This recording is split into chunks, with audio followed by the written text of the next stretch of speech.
എല്ലാവർക്കും റിംസ് അക്കാഡമിയുടെ ഇന്നത്തെ ലെക്ചറിലേക്ക് സ്വാഗതം. നമ്മൾ ഇന്ന് ഡിസ്കസ് ചെയ്യുന്നത് നമ്പർ തിയറി ആൻഡ് ഓൾജിബ്രയിലെ ഒരു പോർഷനാണ്. ഓയിലർ ക്വോഷ്യന്റ് ഫംഗ്ഷൻ വെച്ചുള്ള ഒരു പോർഷനാണ് ഡിസ്കസ് ചെയ്യുന്നത്. അപ്പം നമുക്ക് കോൺഗ്രുവൻസും കൂടി ഡിസ്കസ് ചെയ്യുന്നുണ്ട്. അപ്പോൾ അതുപോലെ തന്നെ നിങ്ങൾക്ക് എക്സാംസ് അറ്റംപ്റ്റ് ചെയ്യണമെന്നുണ്ടെങ്കിൽ ആപ്പിൽ കയറി അറ്റംപ്റ്റ് ചെയ്യുക. നമ്മൾ അതിനകത്ത് കുറേ ക്വസ്റ്റ്യൻസ് ഇട്ടിട്ടുണ്ട്. ആ ഒരു ടൈപ്പ് മോഡൽ ക്വസ്റ്റ്യൻസ് ആയിരിക്കും നമുക്ക് ഉറപ്പായിട്ടും ചോദിക്കാൻ സാധ്യതയുള്ളത്. അതിനകത്ത് ജസ്റ്റ് വാല്യൂസ് അങ്ങോട്ടും ഇങ്ങോട്ടും മാറി വരാനുള്ള ടൈപ്പ് പ്രോബ്ലംസ് മാത്രമേ ചോദിക്കാൻ സാധ്യതയുള്ളൂ. നമ്മൾ പ്രീവിയസ് ഇയർ കുറേ നോക്കിയിട്ട് അതുമായിട്ട് കമ്പയർ ചെയ്തിട്ടുള്ള പ്രോബ്ലംസ് ആണ് ആപ്പിനകത്ത് ഇട്ടിരിക്കുന്നത്. അതിനകത്ത് പെയ്ഡ് എക്സാം ആണ്. അത് നിങ്ങൾ നോക്കി കഴിയുമ്പോൾ കാണാം. അത് കയറി നിങ്ങൾക്ക് ചെയ്യണമെന്നുണ്ടെങ്കിൽ ചെയ്ത് നോക്കാം. അതിന്റെ സൊല്യൂഷൻ നമ്മൾ ഇട്ടിട്ടില്ല. അതിന്റെ സൊല്യൂഷനിൽ എന്തെങ്കിലും ഡൗട്ട് ഉണ്ടെങ്കിൽ ചോദിച്ചാൽ നമ്മൾ പറഞ്ഞു തരുന്നതാണ്. ഓക്കെ, അപ്പൊ നമുക്ക് സ്റ്റാർട്ട് ചെയ്യാം. Let x be an integer such that 2x congruent to 1 mod 5. What is the smallest possible positive value of x എന്നാണ് ചോദിച്ചിരിക്കുന്നത്. ഓക്കെ, അപ്പോൾ നമുക്ക് some a congruent to b mod n എന്ന് പറഞ്ഞു കഴിഞ്ഞാൽ എന്താണ്? a മൈനസ് ബി എന്ന് പറയുന്നത് ഡിവിസിബിൾ ബൈ n എന്നാണ് അർത്ഥം. Okay, a congruent to b mod n എന്ന് പറഞ്ഞു കഴിഞ്ഞാൽ എന്താണ്? a മൈനസ് ബി എന്ന് പറഞ്ഞാൽ ഡിവിസിബിൾ ബൈ n എന്നാണ് അർത്ഥം. So 2x congruent to 1 mod 5 എന്ന് പറഞ്ഞാൽ എന്തായിരിക്കണം? 2x മൈനസ് 1 എന്ന് പറയുന്നത് എന്തായിരിക്കണം? ഡിവിസിബിൾ ബൈ 5 ആയിരിക്കണം. ഓക്കെ, ഡിവിസിബിൾ ബൈ 5 ആയിരിക്കും. സോ നമുക്ക് സ്മോളസ്റ്റ് പോസിറ്റീവ് വാല്യൂ ആണ് ചോദിച്ചിരിക്കുന്നത്. അപ്പൊ നമ്മൾ ഏറ്റവും ചെറിയ വാല്യൂ നമുക്ക് സ്റ്റാർട്ട് ചെയ്യാം. എക്സിന് 4 കൊടുക്കുമ്പോൾ എന്ത് വരും? 4 × 2 8 മൈനസ് 1. 8 മൈനസ് 1 എന്ന് പറഞ്ഞാൽ എത്ര വരും?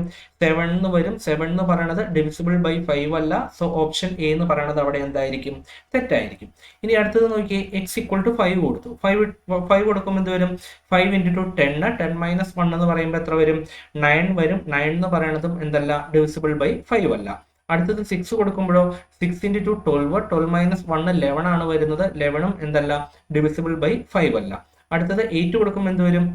8 × 2 16. 16 മൈനസ് 1 എന്ന് പറയുമ്പോൾ എത്ര വരും? 15 എന്ന് വരും. 15 എന്ന് പറയുന്നത് എന്താണ്? ഡിവിസിബിൾ ബൈ 5 ആണ്. സോ ഏതായിരിക്കും കറക്റ്റ് ആയിട്ട് വരുന്നത്? ഓപ്ഷൻ ഡി ആയിരിക്കും കറക്റ്റ് ആയിട്ട് വരുന്നത്.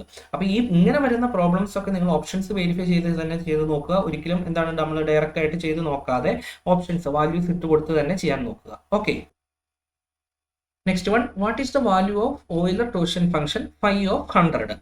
phi of 100ന്റെ വാല്യൂ ആണ് നമ്മളോട് ചോദിച്ചിരിക്കുന്നത്. അപ്പോൾ ഈ ടൈപ്പ് ചോദിക്കാൻ സാധ്യത കൂടുതലുള്ള ഒരു ക്വസ്റ്റൻ ആണ് ഓയിലർ ക്വോഷ്യന്റ് ഫംഗ്ഷൻ. അപ്പോൾ നമുക്ക് അതിനുവേണ്ടി എന്ത് ചെയ്യാം? ഫസ്റ്റ് ഒരു നമ്പർ n എന്ന് പറയുന്ന നമ്പറിനെ പ്രൈം ഫാക്ടറൈസ് ചെയ്ത് എങ്ങനെ എഴുതാനായിട്ട് പറ്റും? നമുക്ക് p1 raised to n1 into p2 raised to n2 into etc pr raised to nr എന്ന് എഴുതാൻ പറ്റുമെങ്കിൽ phi of n എന്ന് പറയുന്നത് എന്തായിരിക്കും? phi of n equal to n into 1 minus 1 by p1 into 1 minus 1 by p2 into etc 1 minus 1 by pr എന്ന് എഴുതാനായിട്ട് പറ്റും. Okay, അപ്പം ഫോർ എക്സാമ്പിൾ ഞാനിപ്പോൾ n equal to 20 ആണെന്ന് വെച്ചു. Okay, n equal to 20. So നമ്മളോട് phi of 20 കണ്ടുപിടിക്കാനാണ് പറഞ്ഞിരിക്കുന്നത്. So phi of 20 എന്ന് പറയുമ്പോൾ എന്ത് വരും? n-നെ നമുക്ക് എങ്ങനെ എഴുതാൻ പറ്റും? 20-നെ നമുക്ക് 5 × 4 എന്ന് എഴുതാം. ഓർ 2 സ്ക്വയർ ഇൻറ്റു ഏതാണ്? 5 ആണ് വരുന്നത് അല്ലെ. 2 സ്ക്വയർ ഇൻറ്റു പ്രൈം ഫാക്ടറൈസ് ചെയ്ത് കഴിയുമ്പോൾ എന്ത് വരും? 2 സ്ക്വയർ ഇൻറ്റു 5 എന്ന് വരും അല്ലെ. സോ നമുക്ക് എന്ത് വരും? phi of 20 എന്ന് പറയുന്നത് n into 1 minus 1 by P. P എന്ന് പറഞ്ഞ p1 ഏതാണ്? 2 ആണ്. p2 എന്ന് പറഞ്ഞ ഏതാണ്? 5 ആണ്. So 1 minus 1 by 2 into 1 minus 1 by 5 എന്ന് എഴുതാം അല്ലെ. So this is equal to 20 into 1 minus 1 by 2 എന്ന് പറയുമ്പോൾ എത്ര വരും? 1 ബൈ 2 വരും. അടുത്ത എത്ര വരും? 5 മൈനസ് 1 അത് എത്ര വരും? 4 ബൈ 5 എന്ന് വരും അല്ലെ. 5ഉം ഇതും കൂടി കട്ടായിപ്പോ എത്ര വരും? 4 വരും. ഓക്കെ, 4ഉം 2നും കൂടി കട്ടായിപ്പോ എന്ത് വരും? 2 വരും. 4 × 2 എത്ര എന്ന് കിട്ടും? നമുക്ക് 8 എന്ന് കിട്ടും. സോ phi of 20 എന്ന് പറയുന്നത് എത്രയായിരിക്കും? 8 ആയിരിക്കും വരുന്നത്. അതുപോലെ നമുക്ക് എല്ലാം കണ്ടുപിടിക്കാം. ഇവിടെ നമുക്ക് 100-നെ എങ്ങനെ എഴുതാൻ പറ്റും? 100-നെ നമുക്ക് 2 സ്ക്വയർ ഇൻറ്റു എന്തെന്ന് എഴുതാം? 5 സ്ക്വയർ എന്ന് എഴുതാം അല്ലേ. 5 സ്ക്വയർ 25. 25 ഇൻറ്റു 4 100 എന്ന് വരും അല്ലേ. സോ 100-നെ നമുക്ക് 2 സ്ക്വയർ ഇൻറ്റു 5 സ്ക്വയർ എന്ന് എഴുതാം. ദെയർഫോർ phi of 100 എന്ന് പറയുന്നത് എത്രയായിരിക്കും? 100 ഇൻറ്റു n ഇൻറ്റു എന്ത് വരും? 1 minus 1 by P. That is 1 minus 1 by 2 into 1 minus 1 by 5 എന്ന് വരും അല്ലേ.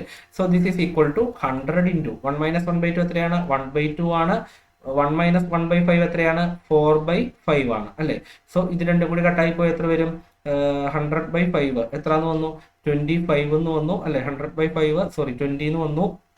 20 ഇത് രണ്ടും കൂടി വെട്ടിപ്പോയി എത്ര വരും? 10 വരും. 10 × 4 എത്ര എന്ന് കിട്ടും? നമുക്ക് 40 കിട്ടും. ദെയർഫോർ 5 ഓഫ് 100 എന്ന് പറയുന്നത് എത്രയായിരിക്കും? 40 ആയിരിക്കും നമുക്ക് കിട്ടുന്നത്. അപ്പം ഇതുപോലെ എല്ലാം നിങ്ങൾ ചെയ്ത് നോക്കുക. നമുക്ക് ഡയറക്റ്റ് ചെയ്യാനായിട്ട് പറ്റും. ഓരോ നമ്പർ എടുക്കുക, നിങ്ങൾ പ്രൈം ഫാക്ടറൈസ് ചെയ്ത് നോക്കുക. അപ്പോൾ ഇത് ഇമ്പോർട്ടൻ്റ് ആയിട്ടുള്ള ഒരു ക്വസ്റ്റ്യൻ ആണ്, ചോദിക്കാൻ സാധ്യതയുള്ളതാണ്. അപ്പം ഈ ഒരു രീതിയിൽ പ്രൈം ഫാക്ടറൈസ് ചെയ്യുക. ദെൻ നമുക്ക് എങ്ങനെ കണ്ടുപിടിക്കാനായിട്ട് പറ്റും? ഈ ഇക്വേഷൻ വെച്ച് ഡയറക്റ്റ് ചെയ്യാനായിട്ട് പറ്റും. Okay. Next, which of the following integers x satisfies the linear congruence 3x congruent to 2 mod 7 എന്നാണ് പറഞ്ഞിരിക്കുന്നത്. അതായത് എന്താണ്? 3x - 2 എന്ന് പറയുന്നത് ഡിവിസിബിൾ ബൈ 7 ആയിരിക്കണം. അങ്ങനെയുള്ള എക്സുകൾ ഉണ്ടോ എന്ന് നോക്കി. എക്സിന് 7 കൊടുത്തു. അപ്പോൾ എത്ര വരും? 7, 14, 21. 21 - 2 19 ആണ് വരുന്നത്. 19 ഡിവിസിബിൾ ബൈ 7 അല്ല. 8 വരുമ്പോഴോ 8, 8, 16, 24. 24 നിന്ന് 2 പോയാൽ 22 ആണ്. 22 ഡിവിസിബിൾ ബൈ 7 അല്ല. 9 വരുമ്പോഴോ 27. 27 നിന്ന് 2 പോയി 25 ആണ്. 25 ഡിവിസിബിൾ ബൈ 7 അല്ല. 10 വരുമ്പോഴോ 10 × 3. 10 × 3 എന്ന് പറയുമ്പോൾ എത്ര വരും? 30 വരും. 30 - 2 എന്ന് പറയുമ്പോൾ എത്രയാണ്? 28 ആണ്. 28 എന്ന് പറയുന്നത് എന്താണ്? ഡിവിസിബിൾ ബൈ 7 ആണ്. സോ ഓപ്ഷൻ ഡി ആയിരിക്കും കറക്റ്റ് ആയിട്ട് കിട്ടുന്നത്. Okay. Next, the number of integers less than 120 and relatively prime to it എന്നാണ് ചോദിച്ചിരിക്കുന്നത്. അതായത് ഇവിടെ കണ്ടുപിടിക്കാൻ പറഞ്ഞിരിക്കുന്നത് എത്ര തന്നെയാണ്? 5 ഓഫ് 120 ആണ്. 5 ഓഫ് 120 എന്ന് പറഞ്ഞാൽ എന്താണ്? 120 ആയിട്ട് റിലേറ്റീവ്ലി പ്രൈം ആയിട്ടുള്ള നമ്പറുകളുടെ എണ്ണമാണ് എന്ത്? 5 ഓഫ് 120 എന്ന് പറയുന്നത്. 5 ഓഫ് 2 എന്ന് പറഞ്ഞു കഴിഞ്ഞാൽ എന്താണ്? 2 ആയിട്ട് റിലേറ്റീവ്ലി പ്രൈം ആയിട്ടുള്ളത് അത്ര എണ്ണം ഉള്ളൂ, ഒരെണ്ണം ഉള്ളൂ. 5 ഓഫ് 3 എന്ന് പറഞ്ഞാൽ എത്രയാണ്? 3 ആയിട്ട് റിലേറ്റീവ്ലി പ്രൈം ആയിട്ടുള്ളത് അത് ഏത് മാത്രമേ ഉള്ളൂ? 2 എണ്ണം ഉണ്ട്. 3 ഉണ്ട്, ഏതാണ്? 3 ഉണ്ട്, 2 ഉണ്ട്. സോ 2 എണ്ണം നമുക്ക് കിട്ടും. അടുത്ത 5 ഓഫ് 4 എന്ന് പറഞ്ഞാൽ എത്രയാണ്? 4 ആയിട്ട് റിലേറ്റീവ്ലി പ്രൈം ആയിട്ടുള്ളത് അത് ഏതൊക്കെയാണുള്ളത്? 1 ഉണ്ട്, 3 ഉണ്ട്. സോ നമുക്ക് 2 എണ്ണം കിട്ടും. അതാണ് ശരിക്കും 5 ഓഫ് എന്നും പറഞ്ഞ് നമ്മൾ കണ്ടുപിടിക്കുന്നത്. സോ നമുക്ക് ഫസ്റ്റ് ഇവിടെ 120 എങ്ങനെ എഴുതാനായിട്ട് പറ്റും? 120 ഈക്വൽ ടു നമുക്ക് പ്രൈം ഫാക്ടറൈസ് ചെയ്യാം. 120 നമുക്ക് 2 വെച്ച് ചെയ്യുമ്പോൾ 60, അഗെയിൻ 2 വെച്ച് ചെയ്തപ്പോൾ 30, 2 വെച്ച് ചെയ്തപ്പോൾ 15, 3 വെച്ച് ചെയ്തപ്പോൾ 5, 5 വെച്ച് ചെയ്തപ്പോൾ 1. ഓക്കെ. അതായത് 120 നമുക്ക് എങ്ങനെ എഴുതാം? 2³ × 3⁻1 × 5⁻1 എന്ന് എഴുതാം അല്ലേ? Therefore 5 ഓഫ് 120 എന്ന് പറയുന്നത് എത്ര വരും? 120 × 1 - 1/2 × 1 - 1/3 × 1 - 1/5 ബൈ ഇക്വേഷൻ അല്ലേ? അപ്പൊ നമുക്ക് എങ്ങനെ എഴുതാൻ പറ്റും? 120 × 1/2 × 1 - 1/3 എത്ര വരും? 2/3 എന്ന് വരും. × 1 - 1/5 എത്ര വരും? 4/5 എന്ന് വരും അല്ലേ? 120 2 കൂടി കട്ടായി പോയാൽ എത്ര വരും? 60 വരും. 16 5 കൂടി കട്ടായി പോയാൽ എത്ര വരും? ഇവിടെ 12 വരും. ഇനി 12 3 കൂടി കട്ടായി പോയാൽ എത്ര വരും? 4 വരും. സോ 4 × 4 16, 16 × 2 എത്ര വരും? 32 എന്ന് വരും. Therefore 5 ഓഫ് 120 എന്ന് പറയുന്നത് എത്രയാണ്? 32 ആണ് നമുക്ക് കിട്ടുന്നത്. Okay. Next, what is the value of Euler torsion function 5 of 2⁵5 ആണ് ചോദിച്ചിരിക്കുന്നത്. ഓക്കെ. അപ്പൊ നോക്കി 2⁵5 ഇവിടെ നമുക്ക് അറിയാം 5 ഓഫ് n അല്ലെ? 5 ഓഫ് n എന്ന് പറഞ്ഞാൽ നമ്മൾ പ്രൈം ഫാക്ടറൈസ് ചെയ്യാനായിട്ട് അറിയാം അല്ലെ? അപ്പൊ നമ്മൾ ഇവിടെ n എന്ന് പറയുന്ന നമ്പറിനെ നമുക്ക് some prime raise to n1 എന്നുള്ള ഫോമിലാണ് എഴുതുന്നതെങ്കിൽ, ഓക്കെ, n എന്ന് പറയുന്ന നമ്പറിനെ നമ്മൾ suppose some prime raise to n1 എന്നുള്ള ഫോമിലാണ് എഴുതുന്നതെങ്കിൽ 5 ഓഫ് n എന്ന് പറയുന്നത് എന്തായിരിക്കും? n എന്ന് പറയുന്ന നമ്പർ, ഓക്കെ, ആ നമ്പർ ഇൻറ്റു എന്ത് വരും? 1 - 1/p എന്നല്ലേ വരുന്നത്? 1 - 1/p എന്നാണ് വരുന്നത്. ഓക്കെ. ഇനി n എന്ന് പറയുന്ന നമ്പർ എന്താണ്? p⁻n1 ആണ്. സോ p⁻n1 ഇൻറ്റു എന്തെന്ന് വരും? p - 1 ഡിവൈഡഡ് ബൈ p എന്ന് വരും അല്ലെ? p - 1 ഡിവൈഡഡ് ബൈ p എന്ന് വരും. ഈ p ന്യൂമറേറ്ററിലേക്ക് പോയി കഴിഞ്ഞാൽ എന്ത് വരും? p⁻n1 - 1 ഇൻറ്റു p - 1 എന്ന് വരും അല്ലെ? So this is equal to എന്തെന്ന് കിട്ടും നമുക്ക്? p⁻n1 - p⁻n1 - 1 എന്ന് വരും.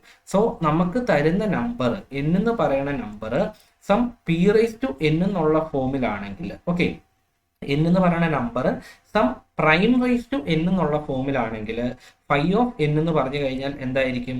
p⁻n - p⁻n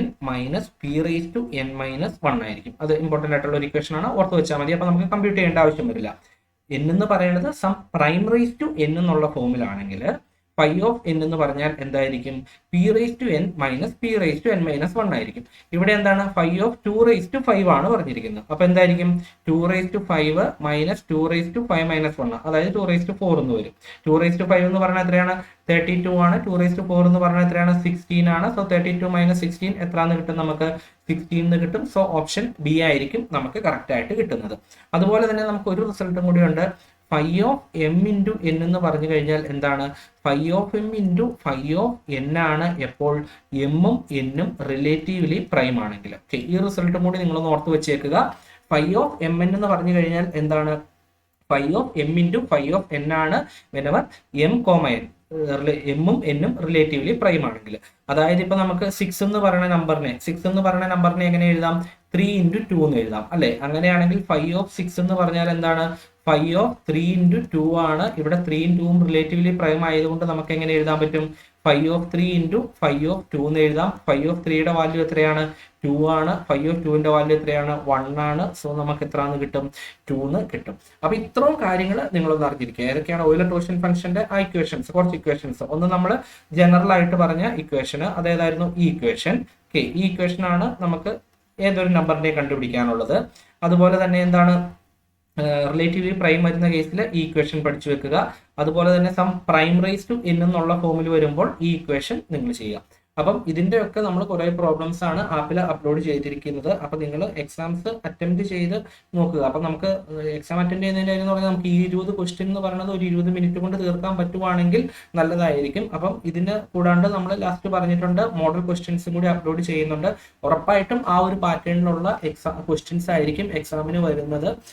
അത് നമുക്ക് 100% ഉറപ്പ് പറയാം. അത് നിങ്ങൾ ക്ലാസ് കണ്ടു കഴിയുമ്പോൾ നിങ്ങൾക്ക് അത് ക്ലിയർ ആയിക്കോളും. Okay, thank you.